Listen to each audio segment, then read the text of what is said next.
continued on with the family farm, followed by my father, Wayne. Today, my two brothers and I all farm in the same area in Cadott, just over 20 minutes from here. My extended family still farm the same land my great-grandparents did, and we look forward to farming it for years to come.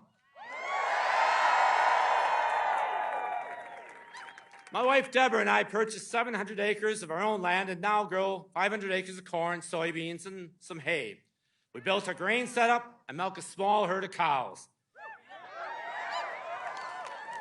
My story is a Wisconsin story, one of hard work and perseverance.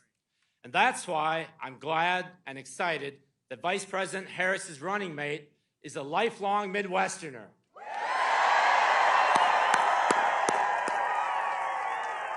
Just like me, who will always fight for working families and understands rural America. As a kid from Cadott, I'm very proud to stand on this stage today as we welcome the next President and Vice President of the United States to the Chippewa Valley.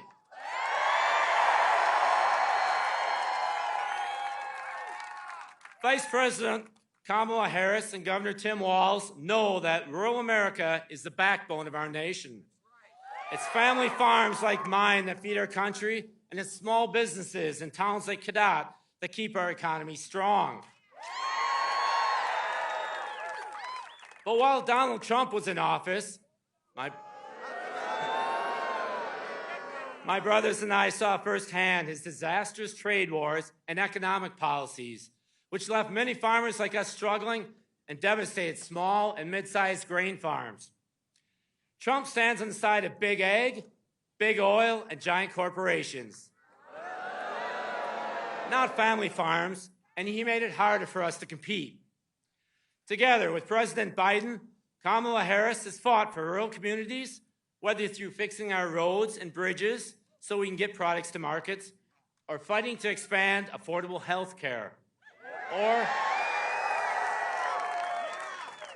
Or helping family farms like mine.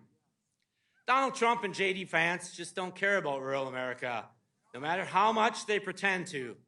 That's why this November, I'm voting for Kamala Harris and Governor Walz.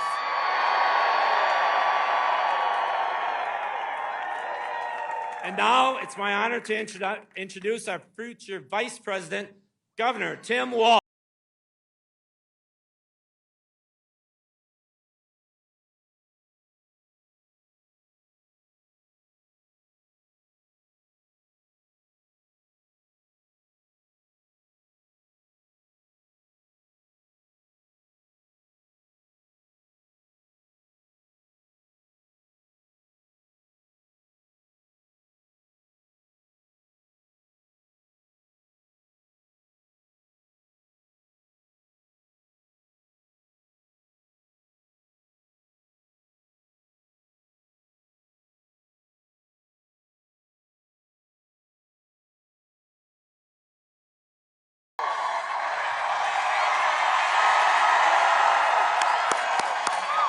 Wow.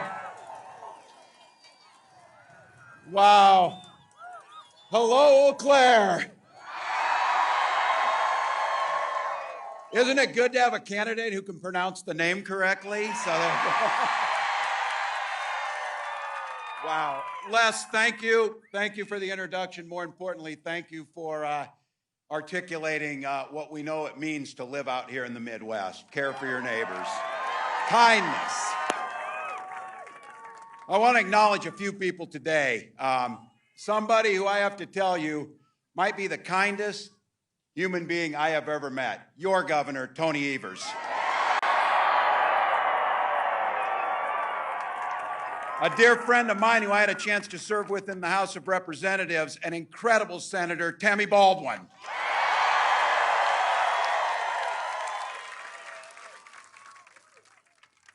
The people's lawyer, your Attorney General, Josh Kaul.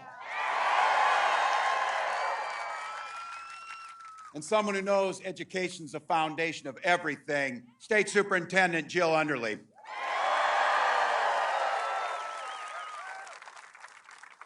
All the state and local officials are here, but I want to say that putting a personal privilege on this, I got a bunch of my family down here in the front, so.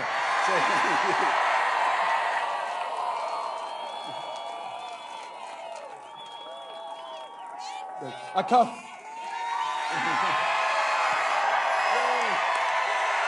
A couple of them are Badgers too, by the way. So, and a real special thank you to everybody here. Looking out across here, look, you're busy people. You got things to do. It's a summer day. You had to walk 2 miles. I had nothing to do with that, by the way, nothing. But you came here for one beautiful, simple reason. You love this country and this democracy.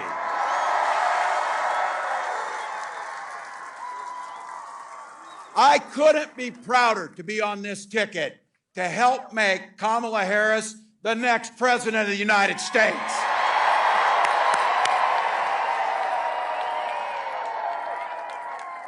You know it. Vice President Harris is on the side of the American people. She took on predators, fraudsters, transnational gang members. She stood up against powerful corporate interests, and she never hesitated, not once, to reach across the aisle if it improved people's lives. Being a Midwesterner too, I know a little something about commitment to people. I was born in a small town in Nebraska where community meant everything. My mom and dad taught me to show generosity to my neighbors and work for a common good. At 17, I joined the Army National Guard.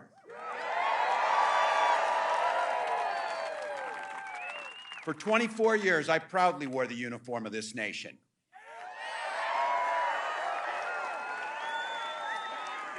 And that service, just as it did for my dad, a Korean War veteran, and millions of others, I got the GI Bill and it gave me a shot at a college education. My dad was a teacher. My siblings were all teachers.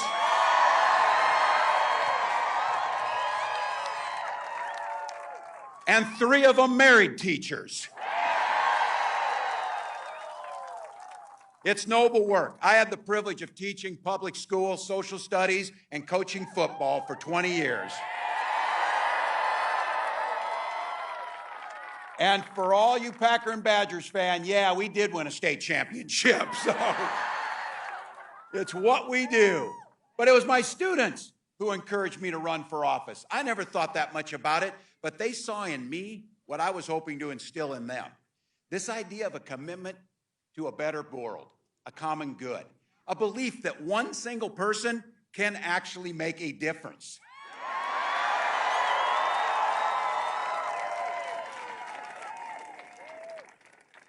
I lived in a red district, but my neighbors were kind enough and graced me with the opportunity to go to the United States House of Representatives for 12 years to represent them. I learned how to compromise without compromising my values. And as governor of the great state of Minnesota, I brought all that experience.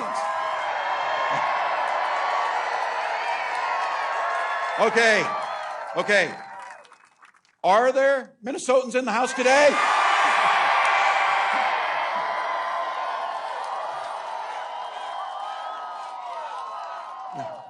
Bringing that experience to tackling the challenges that we're facing our state. We don't shy away from challenges, but I'll tell you what, Donald Trump, he sees the world differently than we see it. He has no understanding of service because he's too busy servicing himself. Again and again and again. Again and again and again. This guy weakens our country to strengthen his own hands. He mocks our laws. He sows chaos and division amongst the people. And that's to say nothing of the job he did as president. He froze in the face of COVID, and it cost people's lives. He drove the economy into the ground. And make no mistake about it, violent crime was up when Donald Trump was president.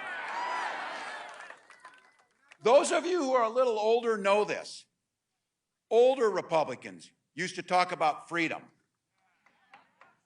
These guys today, it turns out that freedom to them means government should be free to invade your exam room with your doctor. Now look, we're pretty neighborly with Wisconsin. We get our friendly battles, but in Minnesota, just like in Wisconsin, we respect our neighbors and the personal choices they make. Even if we wouldn't make the same choices for ourselves, because we know there's a golden rule. Mind your own damn business. Mind your own damn business. I don't need you telling me about our health care. I don't need you telling us who we love. And I sure the hell don't need you telling us what books we're going to read.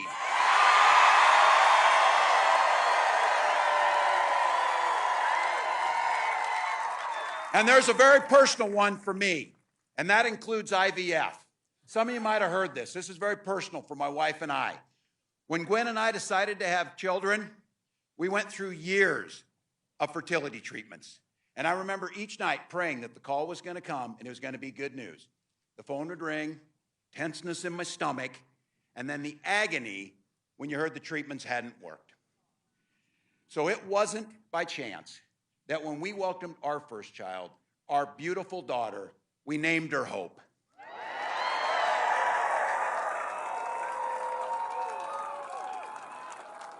When Vice President Harris and I and everyone here talks about freedom, we mean the freedom to make your own healthcare decisions. And for all of our little ones to be free to go to school without worrying about being shot dead in their classroom.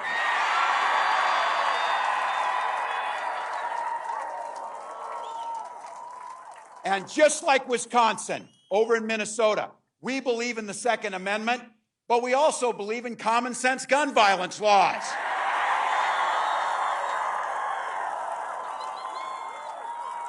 And just so you know, when I was in Congress, I was the top gun at the trap shoot 3 years in a row. I can outshoot them too.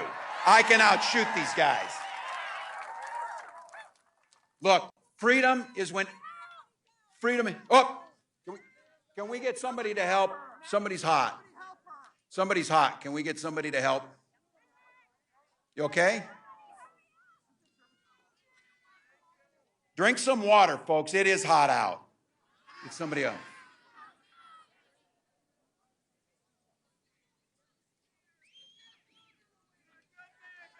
Thank you. We get water? They're so weird. They're so weird. They're so weird. You okay? Yeah.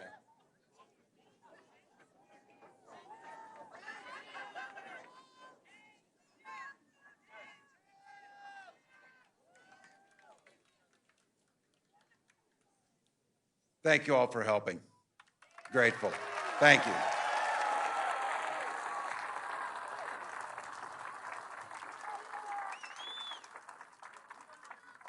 Thank you all. Take care of one another on this. This is why we gather. Look, it's hot. It is hot. I'll come again. They've got folks here. We'll make sure we're okay. But I have to tell you all again, in all seriousness, to come and gather like this, to talk about our freedoms, the ability to talk about what could be good. And I have to say, this idea of caring for our neighbor and kindness and a hand up when somebody needs it, or just the sense of that people go through things and to be able to be there when they need it, that's who we are. It's not about mocking. It's not name callings. And you see it amongst them.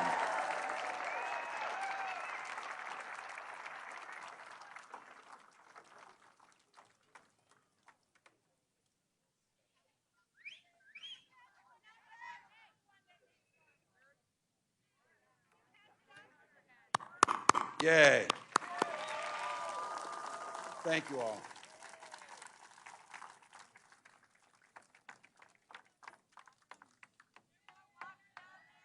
They do.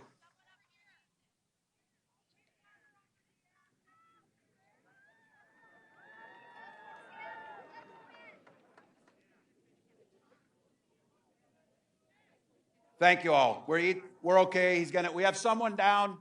They're treating him. They're getting him some water, and it's good. He's going to get up. You guys need some water, too? We'll ask them. Teddy, can you see if they have some more water? That'd be great. Take care of your neighbors.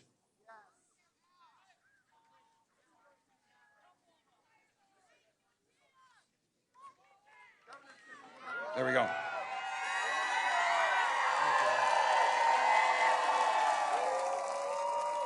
There we go. All right. All right, folks. Hey, they're getting him taken care of. We'll stay. I don't want to be too lighthearted. I thought about doing the Minnesota Rouser, but I thought that might be too much over here on you. Look, we'll get them taken care of. You know what this is about. This is about when they talk about the freedoms that we heard. And freedom in education means that our teachers aren't saddled with crippling debt when they go into this. It's student loan debt. And I'll tell you what a big part of this is. We settle our political differences not through violence, but through our votes. The question is pretty simple. This election is all about asking that question. Which direction will this country go in? Donald Trump knows the direction he wants to take us. He wants to take it back. He wants to do the things that you saw, but be very clear. Don't believe him when he plays dumb. He knows exactly what he's talking about. He knows exactly what Project 2025 will do in restricting and taking our freedoms. He knows that it rigs the economy for the super rich. If he gets a chance to go back to the White House, it will be far worse than it was 4 years ago. Raising costs for the middle class, repealing the Affordable Care Act, gutting Social Security and Medicare, the very safety nets that protect people when they're down. And of course, banning abortions across this country with or without Congress. This is where we talk to our neighbors. Donald Trump is not for you or your family. And Trump's running mate shares those same dangerous and backward beliefs. You know, just like all of us in regular America, we go to Yale, and then we have our careers funded by Silicon Valley billionaires, and then you write a book about the place you grew up and you trash that place. Come on, that's not who Wisconsin is. That's not who Minnesota is. We're better than that. We're better than that.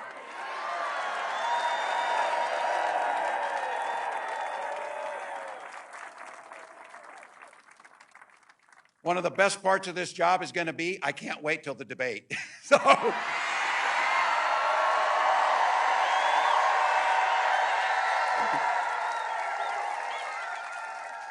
look, I've done this enough, and I know bullies, and I'm not a name caller, but what I am as a teacher, I observe things. So I want to tell you what I observed, and you've observed about these guys when you see them, that it's a very clear thing. Yes, they are creepy and weird as hell. You see it. You see it. This is not normal. This is not normal behavior. Nobody's asking for this crazy stuff. So I'll tell you what. You heard it from the vice president. You've heard her talk about this. We're sure the hell not going back. We're not going back. We are not going back. We are not going back.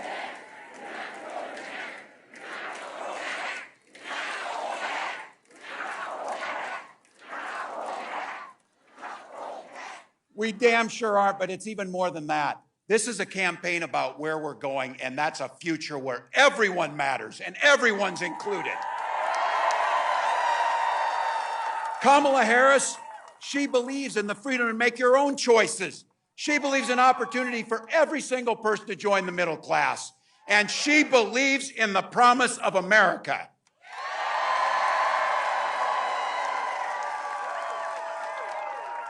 Thank you, Madam Vice President, for the trust that you've placed in me.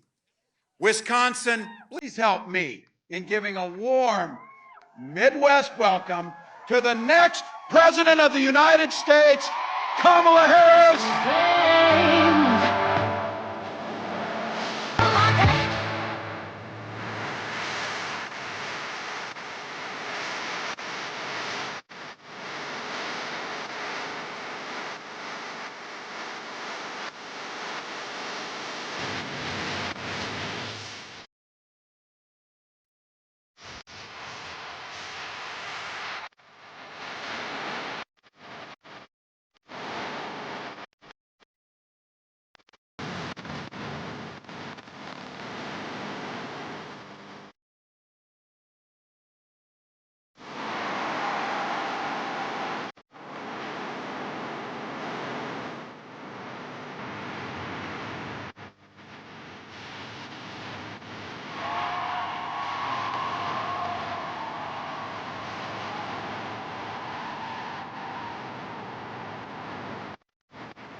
good to be back. Good afternoon, everybody.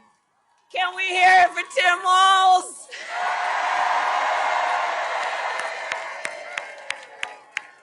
Oh, I'm so happy to be running with him, let me tell you.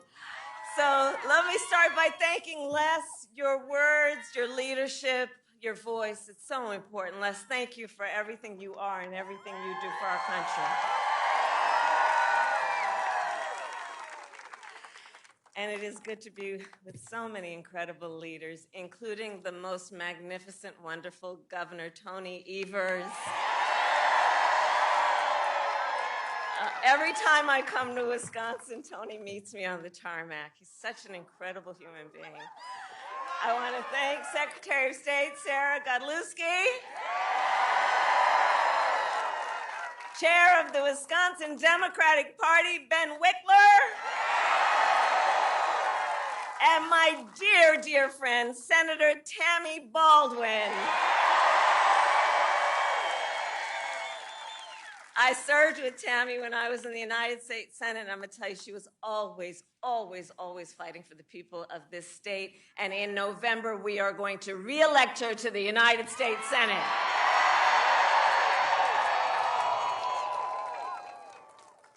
And please give it up one more time for Wisconsin's own Bon Iver. It's a good afternoon. It's a good afternoon. And let me say, I also want to bring greetings from our incredible President, Joe Biden. He loves Wisconsin. He loves Wisconsin. And I know we are all deeply grateful for his lifetime of service to our nation and for all he continues to do. That's right.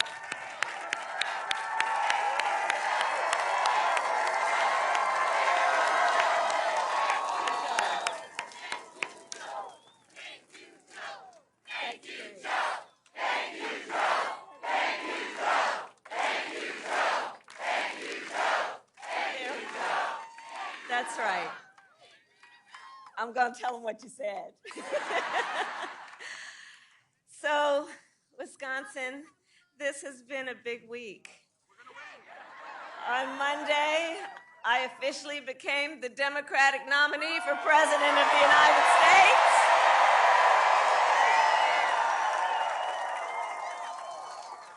And yesterday, I announced my running mate in this campaign, Governor Tim Walz.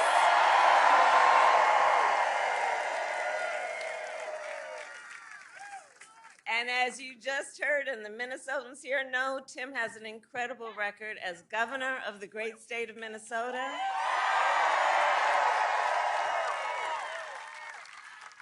And to those who know him best, Tim is more than a governor. To his wife, Gwen, he is a husband.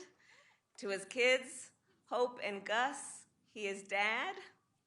To his fellow veterans, he is Sergeant Major Walz.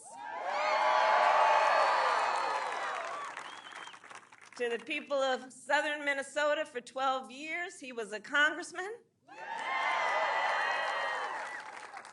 To his former high school students, he was Mr. Walz. And to his former high school football players, he was Coach. Coach.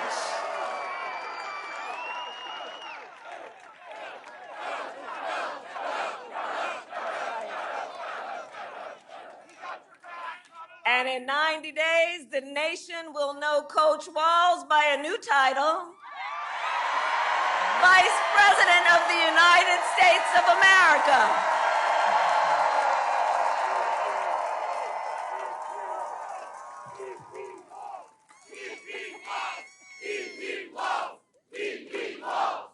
That's right.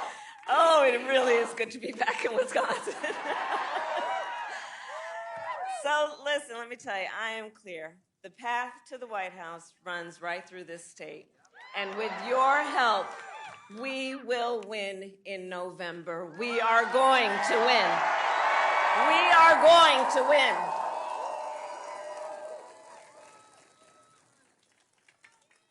And I've been here many times, as you all know, recently and even before. And many of you know then, before I was elected vice president, before I was elected United States Senator, I was an elected Attorney General, and before that, an elected District Attorney. And before that, I was a courtroom prosecutor.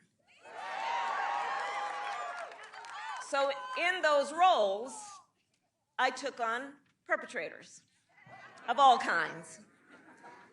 Predators who abused women, fraudsters who ripped off consumers, scammers who broke the rules for personal gain. So hear me when I say, I know Donald Trump's type. I know his type. In fact, I've been dealing with people like him my whole career. For example, as Attorney General of California, well, hold on, you know what, the courts are gonna handle that part of it. What we're gonna do is beat him in November.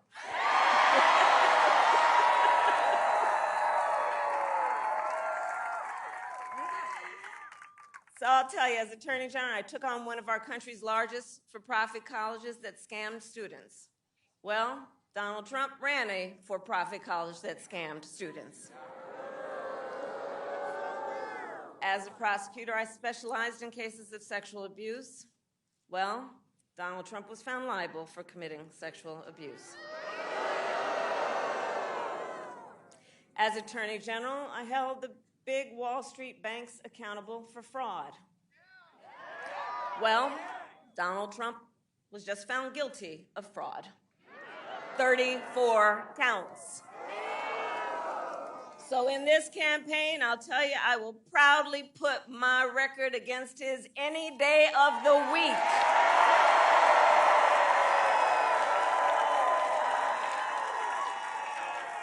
Any day of the week. But let's make no mistake, this campaign is not just about us versus Donald Trump. It's about two very different visions for our nation. Two very different visions. One, for us, focused on the future. The other, focused on the past. And Wisconsin, we here, we fight for the future. We fight for a future where every worker has the freedom to join a union.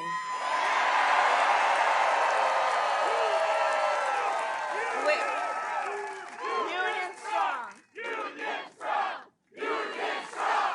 Union strong. Union strong. We fight for a future where every senior can retire with dignity. A future where we build a broad-based economy and one where every American has the opportunity to own a home, to start a business, to build wealth.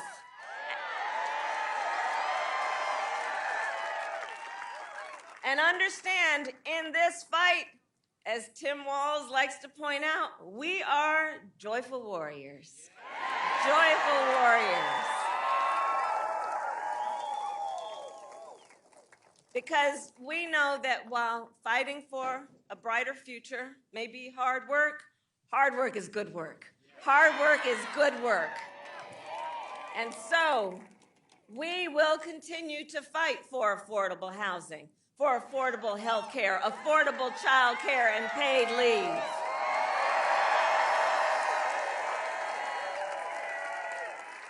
We believe in a future where we lower the cost of living for America's families so that they have a chance not just to get by, but to get ahead.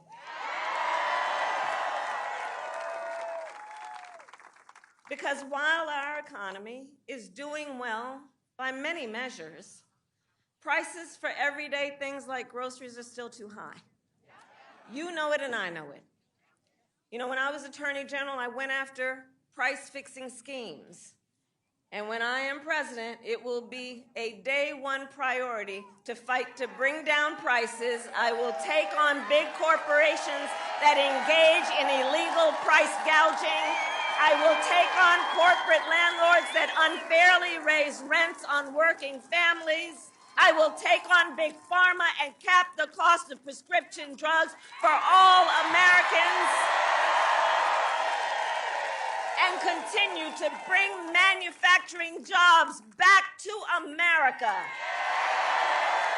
and back to communities like Eau Claire.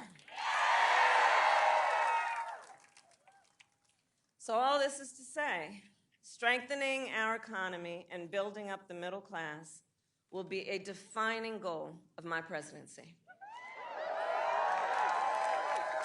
Because you see, Coach Walz and I know when America's middle class is strong, America is strong.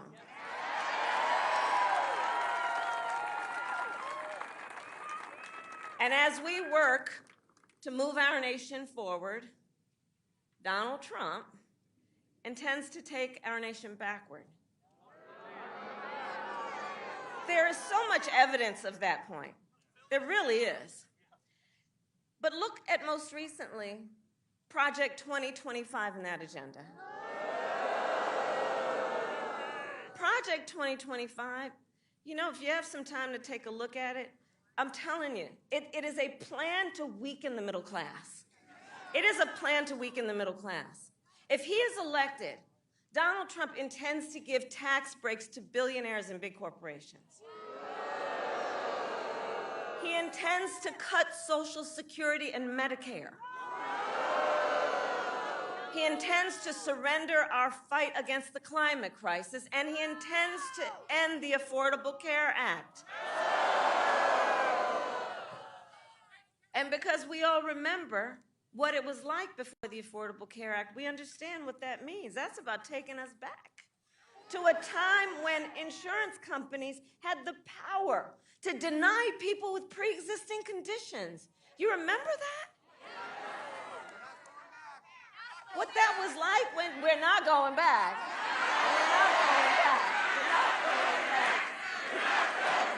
We are not going back. We are not going back. But in order to know where we need to go, let's remember the past and what that was like, because we cannot forget. On that point about the ACA, remember people with pre-existing conditions being denied, children with asthma, breast cancer survivors, grandparents with diabetes? That was no joke. And we cannot go back. Ours has to be a fight for the future and a fight for freedom. A fight for freedom. Across our nation, we have been witnessing a full-on assault against hard-fought, hard-won freedoms and rights. The freedom to vote, the freedom to be safe from gun violence, the freedom to breathe clean air and drink clean water, the freedom to love who you love openly and with pride. And the freedom of a woman to make decisions about her own body and not have her government telling her what to do.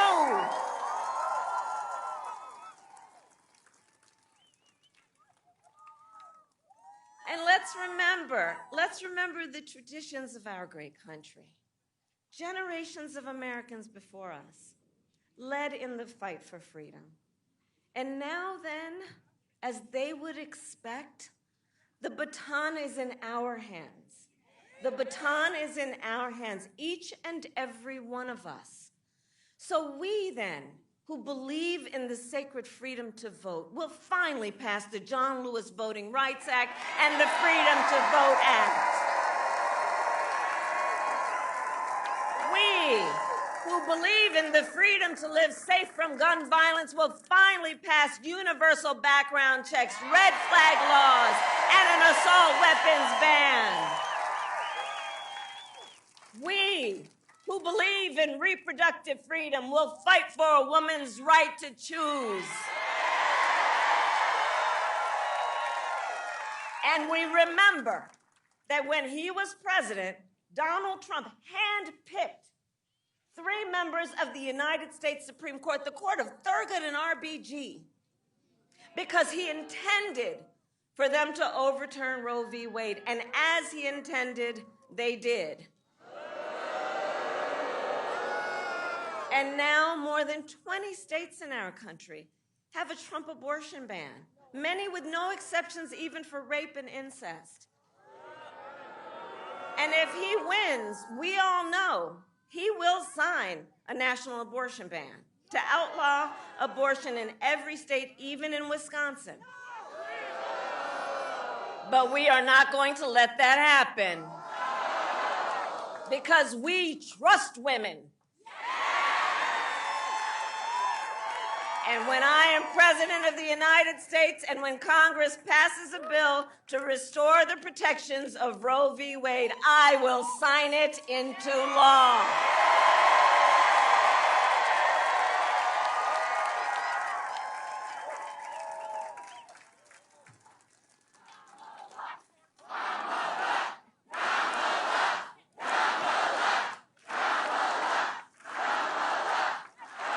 Thank you all.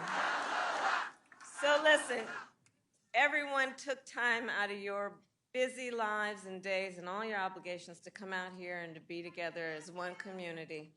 And I know you did it also because we all know, listen, so much is on the line in this election. It can't be said seriously enough. So much is on the line. And compounded with everything else that we knew was on the line, think about the fact that last month, the United States Supreme Court basically told the former president, who has been convicted of fraud, that going forward, he will be immune no matter what he does in the White House.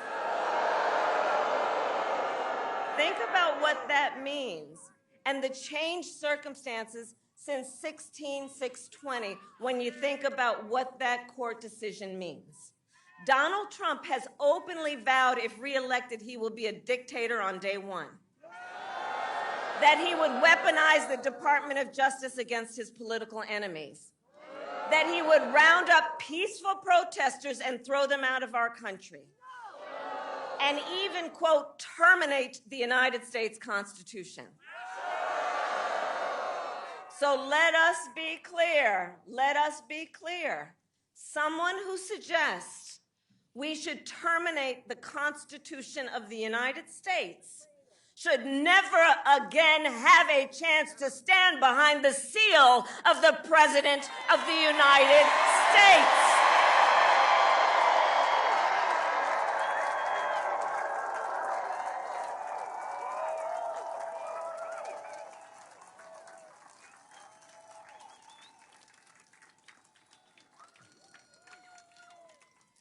So basically, I think it all comes down to this. We're all here because we love our country. We love our country.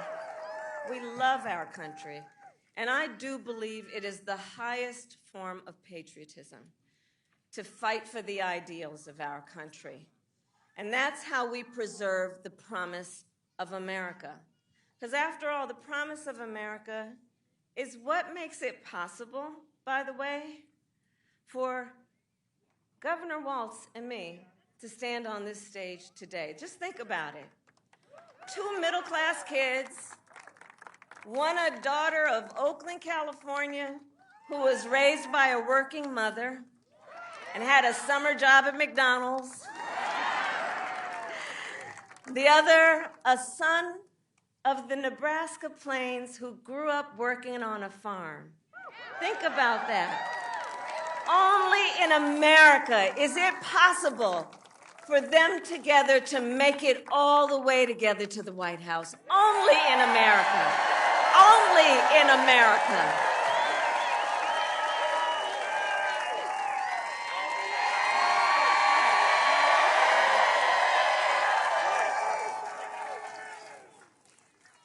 So this is a fight to make real the promise of America for every person in our nation. And also, I'll tell you, and I promise you, our campaign's going to reach out to everyone, from red states, from blue states, from the heartland to the coast. We are running a campaign on behalf of all Americans. And when elected, we will govern on behalf of all Americans.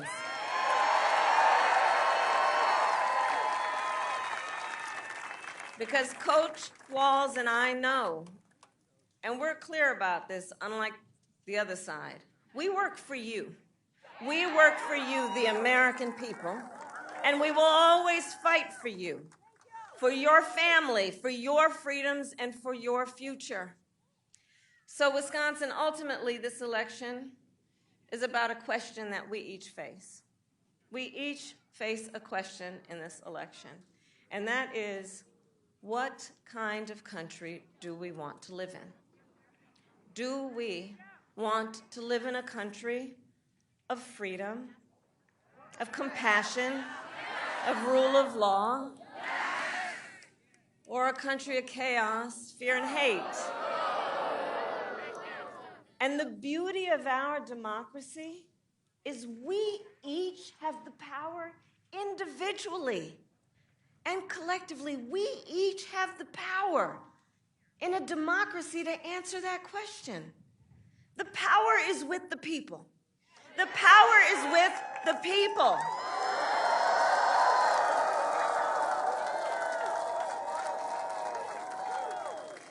So in the next 90 days, we need you to use your power. We need you to knock on doors. We need you to register folks to vote. We need you to energize and organize and mobilize and make your voices heard.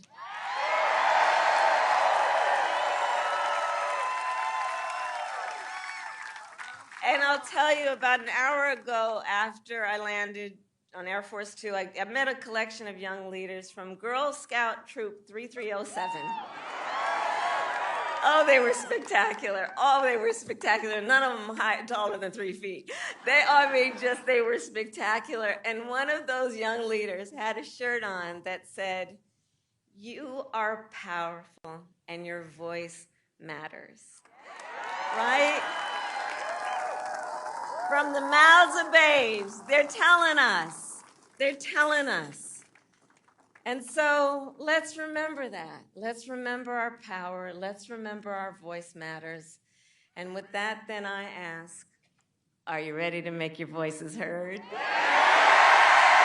Do we believe in freedom? Do we believe in opportunity? Do we believe in the promise of America? And are we ready to fight for it? And when we fight, we win! God bless you, and God bless the United States of America.